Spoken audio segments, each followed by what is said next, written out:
করতে করতে আর ভালোই লাগে না, গলাটা শুকায় কাঠ হয়ে গেছে। মেয়েদেরকে বললেও পারি না। দেখি রুমাইশা আমাকে এক গ্লাস পানি দিয়ে দে তো মা, অল্প একটু পানি দিয়ে দাও কষ্ট করে।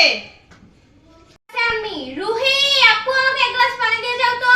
আচ্ছা আপু, আমার পানি আমি পানি এনে দিচ্ছি। আমি আসলে দিচ্ছি না, আমাকে এক গ্লাস পানি এনে দাও। আমি প্লিজ এক গ্লাস পানি এনে দাও। কি হয়েছে রুহি, তুমি পানি খাবা?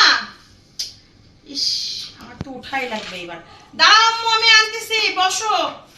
যাই রুহিকে আগে পানি দিয়ে আসি। এই যে পানি আনছি, একটু অপেক্ষা করো, চলে আসছি। তোমার পানি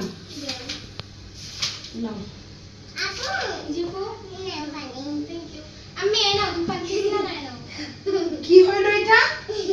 আমি তো কিছুই বুঝলাম না। আমি পানি চাইলাম, আমার পানি তুমি আমাকেই। আল্লাহ, এটা কি করলা?